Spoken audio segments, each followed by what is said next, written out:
पश्चिम Asia में जारी जंग के बीच अब कूटनीतिक हलचल और तेज हो गई है। ईरान ने अमेरिका के सीज फायर प्रस्ताव को साफ तौर पर खारिज कर दिया है और अब स्थायी समाधान के लिए 14 पॉइंट का नया प्लान सामने रखा है। क्या है ये शांति की पहल या दबाव की रणनीति? आप देखिए इस खास रिपोर्ट को। मुझे और मेरी पूरी टीम को दीजिए अनुमति। नमस्कार। पश्चिम एशिया में तनाव बरकरार है, लेकिन अब बातचीत की टेबल पर नई चाल चली गई है। ईरान ने अमेरिका के सीजफायर प्रस्ताव को ठुकराते हुए साफ कर दिया है कि उसे अस्थायी नहीं बल्कि स्थायी समाधान चाहिए। ईरान का कहना है कि बार बार युद्ध रोकने और फिर शुरू करने से कोई हल नहीं निकलेगा, इसलिए बातचीत का फोकस अब सिर्फ एक होना चाहिए और वो है युद्ध का पूरी तरह अंत।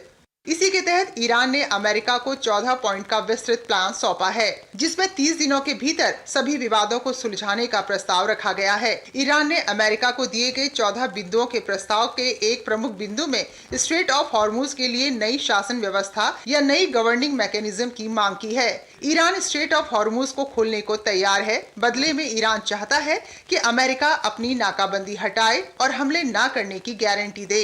ईरान ने परमाणु कार्यक्रम को बाद के लिए टाल दिया है। हालांकि इस प्रस्ताव पर अमेरिका का रुख सख्त नजर आ रहा है। अमेरिकी राष्ट्रपति डोनाल्ड ट्रंप ने कहा है कि ईरान के प्रस्ताव की समीक्षा की जा रही है, लेकिन उन्हें नहीं लगता कि ये स्वीकार्य होगा।